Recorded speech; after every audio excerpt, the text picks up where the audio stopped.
Hello दोस्तों, बहुत बहुत स्वागत है आपका मेरे चैनल पे जिसका नाम है जीके बुक। आज से हम बैंकिंग सेक्शन शुरू कर रहे हैं दोस्तों, जिसमें हम आपको बता रहे हैं बैंकिंग हिस्ट्री ऑफ इंडिया के बारे में कि बैंकिंग इंडस्ट्री किस तरह से ग्रो करती है, कैसे कैसे इसका विकास होता है साल दर साल, किस तरह से बैंकों का कार्य किया जाता था और सारी चीज़ें हम इसमें कवर करेंगे और सारी चीज़ें हम ईयर वाइज करेंगे ताकि आपको उस ईयर से वो घटना आपको याद रहे। ये बैंकिंग जीके का पहला पार्ट रहेगा। वीडियो में आगे बढ़ते हैं और चलते हैं अपनी पहली स्लाइड की तरफ। ब्रिटिश शासनकाल से पहले बैंकिंग का कोई विशेष विकास नहीं हुआ था। उस समय साहूकारों और महाजनों का ही वर्चस्व था। उसके बाद क्या होता है, 18वीं शताब्दी तक आते आते बॉम्बे और कलकत्ता, इन दोनों जगहों पर एजेंसी हाउस की स्थापना की गई थी। एजेंसी हाउस की स्थापना ईस्ट इंडिया कंपनी ने की थी। इसका जो वित्त पोषण है वो ईस्ट इंडिया कंपनी के अधिकारी और कर्मचारियों के द्वारा किया जाता था। कुछ कार्य मैंने यहाँ दे रखे हैं जो एजेंसी हाउस करते थे, जैसे कि जमा स्वीकार करना। ये जमा केवल ब्रिटिश नागरिकों और अन्य यूरोपीय नागरिकों से स्वीकार करते थे। बाकी दूसरा कार्य था वित्त पोषण व्यापार। तीसरा कार्य था धन उधार देना, और ये धन उधार केवल सरकार को देते थे। आगे बढ़ते हैं। अब बात आती है भारत के पहले बैंक की। 1770 में बैंक ऑफ हिंदुस्तान के नाम से भारत का पहला बैंक स्थापित किया गया था। इसे अलेक्जेंडर एंड कंपनी ने शुरू किया था। दोस्तों, ये भी एक एजेंसी हाउस ही था अपने समय में, और बैंक ऑफ हिंदुस्तान का जो हेडक्वार्टर था वो कलकत्ता था। कलकत्ता में इसकी स्थापना की गई थी और ये 1832 में बंद हो गया, क्योंकि ये जो कॉन्सेप्ट था वो नया था, तो लोगों को उतना समझ में नहीं आया। आगे बढ़ते हैं। अब बात आती है भारत के दूसरे बैंक की, जो 1786 में इसकी स्थापना की गई थी, और इसे भी अलेक्जेंडर एंड कंपनी ने शुरू किया था और इसका हेडक्वार्टर भी कलकत्ता में ही था। और ये बैंक 1791 में बंद हो गया, मतलब ये सिर्फ 5 साल ही चल पाया। अब 18वीं शताब्दी खत्म हो जाती है, अब आती है 19वीं शताब्दी। उसमें क्या होता है कि जो ईस्ट इंडिया कंपनी है उसका वर्चस्व काफ़ी कम होने लग जाता है। सीधे महारानी का दखल देश में शुरू हो जाता है। महारानी को पूरे देश को कवर करना था, पूरे देश पर उनको कब्जा करना था, एक तरह से कह सकते हैं। तो उन्होंने 3 कॉलोनियाँ बनाई हमारे देश में, और उनका नाम रखा प्रेसिडेंसी। प्रेसिडेंसी का मतलब होता है जो सीधे सरकार के लिए काम करता है या सरकार के नीचे रह कर के काम करता है। तो इन्होंने 3 कॉलोनियाँ बनाई। पहली कॉलोनी बनाई बंगाल में, जिसका नाम रखा बंगाल प्रेसिडेंसी। दूसरी कॉलोनी बनाई मद्रास में, जिसका नाम रखा मद्रास प्रेसिडेंसी। और तीसरी कॉलोनी थी बॉम्बे प्रेसिडेंसी। ठीक है। अब इन तीनों जगहों पर अंग्रेजों को अपना पैसा रखना था, अपने लोग थे, उनके लोग कार्य करते थे, तो उन्हें पैसा रखने के लिए कोई एक जगह की ज़रूरत थी। तो उन्होंने इन तीनों जगह पर बैंकों की स्थापना की।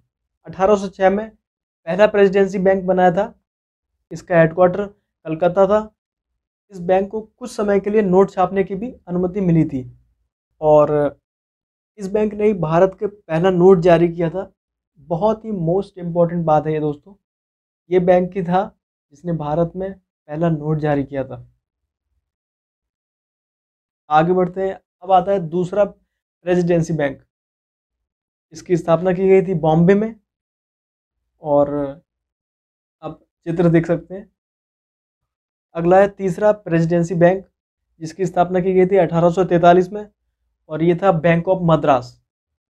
बैंक ऑफ मद्रास का हेडक्वार्टर मद्रास में था, और ये तीनों बैंक अर्ध केंद्रीय बैंक की तरह काम करते थे, क्योंकि इसमें सरकार के साथ कुछ प्राइवेट लोगों का ही पैसा लगा था। आगे बढ़ते हैं। आप देख सकते हैं चित्र में। अब बात करेंगे 1860 की। 1860 में ब्रिटिश सरकार जॉइंट कैपिटल कंपनी एक्ट लेकर के आई, जिसमें ये बताया अगर कोई कंपनी किसी दूसरी कंपनी के साथ मिलकर के एक बैंक खोलना चाहे तो वह खोल सकती है। इस एक्ट के बाद ही इलाहाबाद बैंक की स्थापना की जाती है 1865 में। 24 अप्रैल 1865 को कलकत्ता में इसकी स्थापना होती है। ये एक नॉन प्रेसिडेंसी बैंक था, जिसमें आम लोग भी पैसा जमा कर सकते थे। कुछ यूरोपियन लोगों के समूह ने इसे शुरू किया था। यह देश का सबसे पुराना जॉइंट स्टॉक बैंक था। 1 अप्रैल 2020 को इलाहाबाद बैंक को इंडियन बैंक के साथ मर्ज कर दिया गया। इसका मतलब ये है कि 1 अप्रैल 2020 तक कार्य करने वाला ये सबसे पुराना बैंक था। आगे बढ़ते हैं, 1881 की बात आती है। 1881 में अवध कमर्शियल बैंक की स्थापना होती है। फैजाबाद में इसका मुख्यालय था। ये भारत का पहला बैंक था जिसे भारतीय समझा जाता था, क्योंकि इसे भारत के लोग संचालित करते थे। पूरी तरह से नहीं, लेकिन कुछ हद तक। इस बैंक में भारतीय और अंग्रेज दोनों का पैसा लगा हुआ था। 1958 में ये बैंक बंद हो गया। अब बात करेंगे 1894 की। 19 मई 1894 को पंजाब नेशनल बैंक की स्थापना लाला लाजपत राय और दयाल सिंह मजीठिया ने की थी। इसका जो मुख्यालय था उस समय लाहौर था, बाद में इसे दिल्ली शिफ्ट कर दिया गया। ये बैंक पूरी तरह से भारतीय था, क्योंकि इसे पूरी तरह से भारत के लोग ही संचालित करते थे, लेकिन इस बैंक में सरकार का भी पैसा लगा था। अब बात करेंगे 1906 की। 20वीं शताब्दी आते आते काफ़ी सारे बैंक दोस्तों खुलने लग जाते हैं, और बैंकिंग इंडस्ट्री उस समय बूम पर थी। तो कुछ बैंक जो उस समय खुले थे, जो आज भी कार्यरत हैं, हम उनके बारे में आपको बता रहे हैं। जैसे कि 1906 में कैनरा बैंक की स्थापना होती है मंगलोर में। इसका वर्तमान मुख्यालय बेंगलोर है, और इसे इसे एम्बल सुब्बाराव पाई ने स्थापित किया था। अगला बैंक है बैंक ऑफ इंडिया। 7 सितंबर 1906 को मुंबई में इस बैंक की स्थापना की जाती है। ये भारत का पहला बैंक था जिसने भारत के बाहर जाकर अपनी ब्रांच खोली थी, और वो ब्रांच लंदन में खोली थी, और वो साल था 1946। अब बात करेंगे 1907 की। 1907 में इंडियन बैंक की स्थापना होती है। इंडियन बैंक दोस्तों ये वही है जिसमें 1 अप्रैल 2020 को इलाहाबाद बैंक को मर्ज कर दिया गया। 15 अगस्त 1907 को इंडियन बैंक की स्थापना कृष्णा स्वामी अय्यर और SRM रामास्वामी चेटियार ने मद्रास में की थी। ये आज भी कार्यरत है। अगला बैंक है 1908 में बैंक ऑफ बड़ौदा।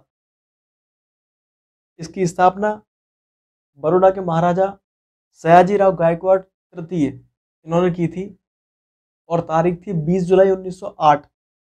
यह बैंक भारत में दूसरे स्थान पर आता है, जिसकी भारत के बाहर सबसे ज़्यादा शाखाएं हैं, और पहले स्थान पर आता है state bank of India. State bank of India की सबसे ज़्यादा भारत के बाहर शाखाएं। 1 अप्रैल 2019 को विजया बैंक और देना बैंक को बैंक ऑफ बड़ौदा में सम्मिलित कर दिया गया। अब बात आती है 1911 की। 1911 में सेंट्रल बैंक ऑफ इंडिया की स्थापना 21 दिसंबर के दिन की जाती है, और इसका जो मुख्यालय है वो बॉम्बे होता है, और आज भी इसका मुख्यालय बॉम्बे ही है। और इसकी स्थापना सर सोराबजी भोजखानवाला और फिरोज शाह मेहता ये दोनों मिलकर करते हैं। ये भारत का पहला स्वदेशी बैंक था, क्योंकि उस समय दोस्तों स्वदेशी आंदोलन चल रहा था। लोग स्वदेशी चीज़ों को अपना रहे थे और विदेशी चीज़ों का बहिष्कार कर रहे थे। उसी समय इस बैंक की स्थापना ये दोनों लोग करते हैं, और ये पूरी तरह से स्वदेशी था, क्योंकि इसमें भारत के लोगों का पैसा लगा था, और भारत के लोग इसे मैनेज करते थे। सारी चीज़ें भारत के लोग ही करते थे। इसमें ब्रिटिशर्स और अन्य यूरोपीय लोगों का कोई पैसा नहीं लगा था। अब बात करेंगे 1919 की। 1919 में यूनियन बैंक ऑफ इंडिया की स्थापना की गई थी, और ये स्थापना की थी सेठ सीताराम पोद्दार ने, और इसका उद्घाटन किया था महात्मा गांधी ने। इसका मुख्यालय था बॉम्बे, जो आज भी वही है। यूनियन बैंक ऑफ इंडिया आज भी कार्यरत है। अब दोस्तों हम बात करेंगे विश्व युद्ध की। पहला विश्व युद्ध जो कि 1914 में होता है। उसके बाद काफ़ी सारे बैंक बंद हुए, क्योंकि लोगों ने बैंकों में पैसा जमा करना बंद कर दिया, और जो पैसा लोगों का जमा हुआ था बैंक में उन्होंने निकालना शुरू कर दिया। तो उस वजह से बैंकों के पास पैसा बचा नहीं। जो पैसा उन्होंने लोन पर दे रखा था वो लोन उन्होंने रिकवर कर नहीं पाए। इस वजह से काफ़ी सारे बैंक बंद हो गए। अब इसकी जो मार थी वो प्रेसिडेंसी बैंकों के ऊपर भी पड़ी। रेजिडेंसी बैंकों के ऊपर भी तलवार लटक रही थी। फिर सरकार ने बड़ा फैसला लिया और तीनों बैंकों को एक कर दिया। तीनों बैंक यानी bank of Bengal, bank of Bombay, bank of Madras, इन तीनों को एक कर दिया और बना इंपीरियल बैंक ऑफ इंडिया 27 जनवरी 1921 को।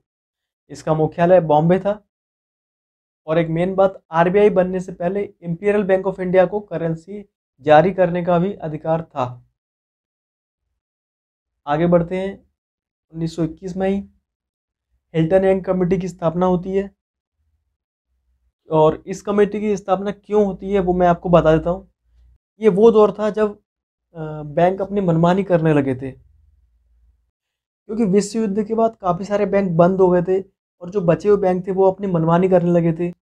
जब मनचाहा ब्याज दर बढ़ा देना, या या कमज़ोर वर्ग के लोगों को लोन ना देना, और ऐसी बहुत सारी चीज़ें। तब सरकार ने हिल्टन यंग कमेटी की स्थापना की।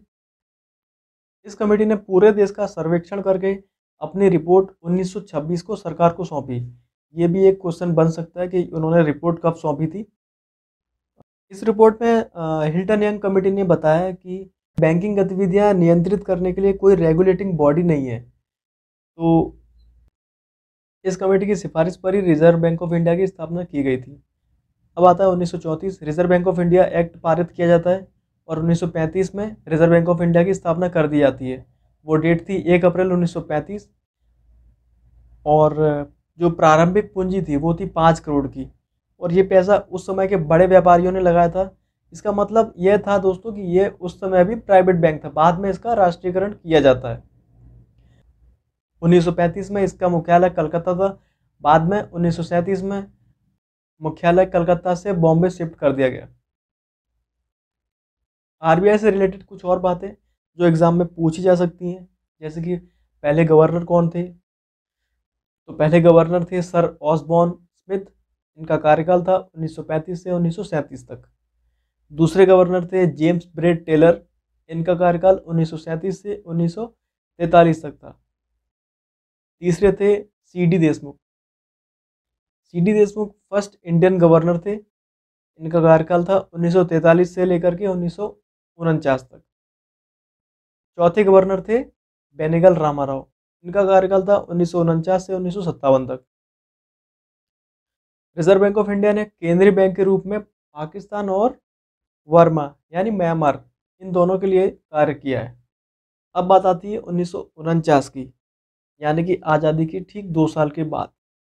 अब होता क्या है, इस समय जो बैंक थे सारे के सारे प्राइवेट थे। सरकार को देश का विकास करना था। इसका एक तरीका था कि लोग बैंकों से लोन लेकर के कुछ काम शुरू करें ताकि देश का विकास हो। लेकिन उस समय 90% आबादी गांव में रहती थी, केवल 10% आबादी ही शहर में रहती थी। अब ऐसा तो था नहीं कि भाई शहर में विकास कर लो और पूरे देश का विकास हो जाए। तो सरकार ने सोचा कि बैंकों को अपनी ब्रांचें खोलनी चाहिए गांव में जाकर के, ताकि गांव के लोग लोन ले सके और कुछ काम कर सके। और इसके लिए सरकार बैंकों के पास गई, बैंकों से अनुरोध किया कि अपनी ब्रांच गांव में जाकर के खोले, क्योंकि बैंक तो प्राइवेट थे। बैंकों ने मना कर दिया कि हम अपनी ब्रांच नहीं खोलेंगे। तो बैंकों का जो हेड था यानी कि आरबीआई, आरबीआई से जाकर के सरकार ने कहा कि बैंकों से कहो कि गांव में अपनी ब्रांच खोले। तो आरबीआई भी उस समय प्राइवेट था, तो आरबीआई ने भी मना कर दिया। सरकार ने एक बड़ा फैसला लिया, बैंकिंग विनियमन अधिनियम यानी कि बैंकिंग रेगुलेशन एक्ट 1949 को पारित करके 1 जनवरी 1949 को भारत सरकार ने भारतीय रिजर्व बैंक का राष्ट्रीयकरण कर दिया। अब आरबीआई का राष्ट्रीयकरण हो गया। आरबीआई ने बैंकों से कहा कि अपनी ब्रांचें गांव में जाकर के खोलो, क्योंकि प्राइवेट बैंकों को आरबीआई की तो बात माननी पड़ी। बैंकों ने अपनी ब्रांच गांव में जाकर के खोली, लेकिन ब्रांचें चली नहीं, क्योंकि उनके पास उतना पैसा था नहीं। और क्योंकि ये प्राइवेट बैंक छोटे थे तो ये सस्टेन नहीं कर पाए। तो तब जाकर के आरबीआई ने गवर्नमेंट ऑफ इंडिया को कहा कि आप अपने सबसे बड़े बैंक यानी इंपीरियल बैंक ऑफ इंडिया को कहे कि वो अपनी ब्रांच गांव में जाकर के खोले ताकि विकास हो सके। अब इंपीरियल बैंक ऑफ इंडिया भी उस समय प्राइवेट था, तो उसने मना कर दिया। तो सरकार ने सोचा कि इसका भी समय आ गया है। और होता क्या है, 1955 1 जुलाई 1955 को इंपीरियल बैंक ऑफ इंडिया का राष्ट्रीयकरण सरकार कर देती है, लेकिन इसका नाम इंपीरियल बैंक ऑफ इंडिया ही था। सरकार ने state bank of India act पारित करके इंपीरियल बैंक ऑफ इंडिया का नाम बदलकर स्टेट बैंक ऑफ इंडिया रख दिया। मैं आपको यहाँ पर दोनों के लोगो दिखाता हूँ दोस्तों।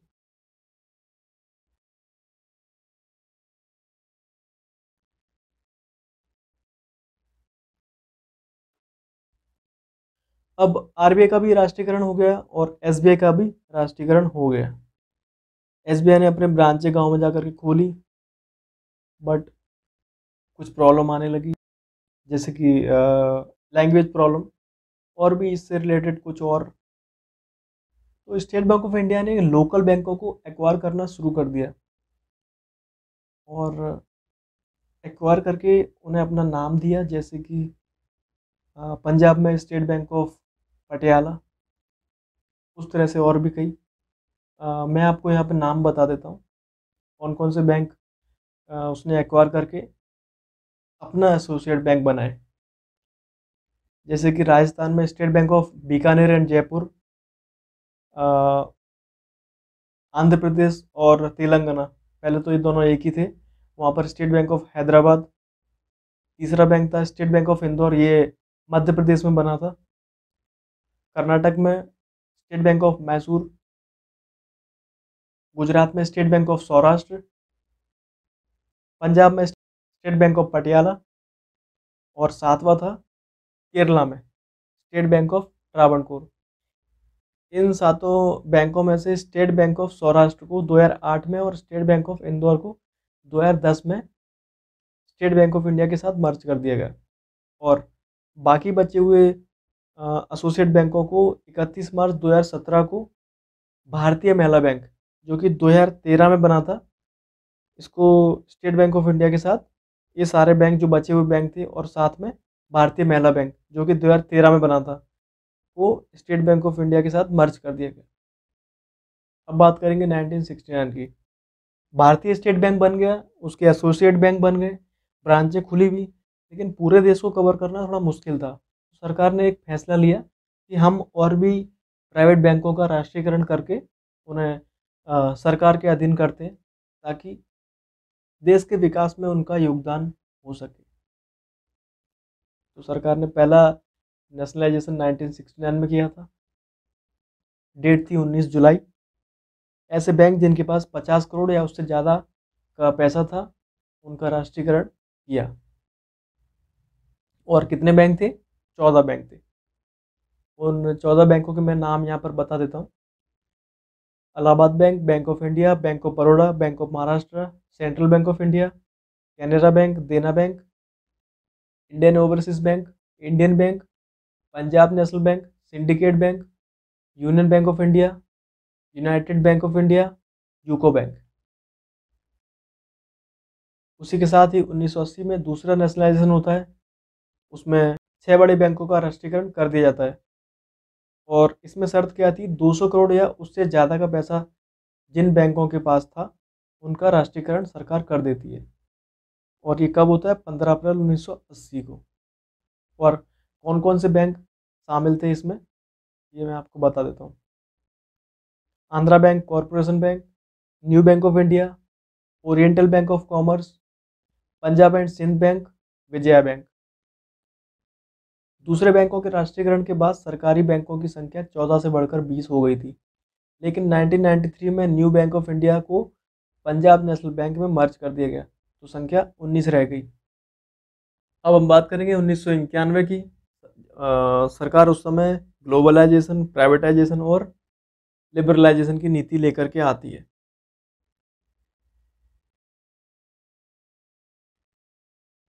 चौदह अगस्त 1991 को उस समय के वित्त मंत्री डॉक्टर मनमोहन सिंह एक कमेटी का गठन करते हैं जिसका नाम था नरसिम्हम कमेटी।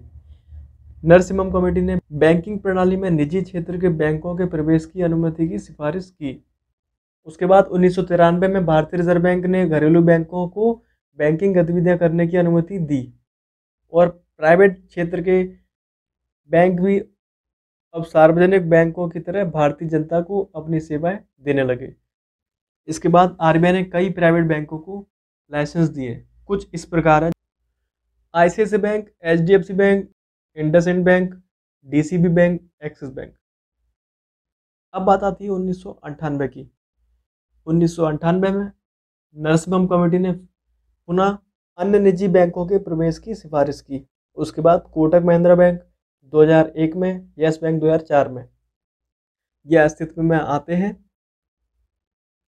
वर्तमान में सरकारी बैंकों की संख्या 12 है जो नीचे दिए गए हैं: state bank of India, Punjab national bank, bank of Baroda, Canara bank, union bank of India, bank of India, Indian bank, central bank of India, Indian overseas bank, UCO bank, bank of Maharashtra, Punjab and Sindh bank. कुछ क्वेश्चन आंसर मैंने यहाँ पर add करे जो कि exam में पूछे जा सकते हैं। जैसे कि भारत का पहला विदेशी बैंक कौन सा था? ये था HSBC, Hong Kong and Shanghai banking corporation. 1987 में ये देश में आया था। ISO सर्टिफिकेट पाने वाला पहला बैंक कैनरा बैंक। ATM शुरू करने वाला पहला बैंक HSBC 1987 में मुंबई में। इंटरनेट बैंकिंग की सुविधा देने वाला पहला bank ICICI bank. Mutual fund बेचने वाला पहला बैंक भारतीय स्टेट बैंक। क्रेडिट कार्ड जारी करने वाला पहला bank central bank of India. पहला क्षेत्रीय ग्रामीण बैंक प्रथमा बैंक। 2 अक्टूबर 1975 को इसकी स्थापना की गई थी। बैंकिंग सेवा में रोबोट पेश करने वाला पहला बैंक HDFC। दोस्तों, वीडियो देखने का आप सभी का बहुत बहुत धन्यवाद। कृपया वीडियो को लाइक करें, अपने दोस्तों को व्हाट्सएप पर, फेसबुक पर शेयर करें। ज़्यादा से ज़्यादा लोगों तक ये जानकारी पहुंचाएं ताकि जो लोग तैयारी कर रहे हैं उनकी कुछ मदद हो सके। और हमें सपोर्ट करें, हम काफ़ी मेहनत से वीडियो बनाते हैं दोस्तों आपके लिए। और हमारे चैनल को सब्सक्राइब करें। सब्सक्राइब करने के बाद एक मेन बात, वो बेल आइकन दबाना ना भूलें ताकि आने वाली वीडियोस की नोटिफिकेशन आपको मिल सके। बहुत बहुत धन्यवाद।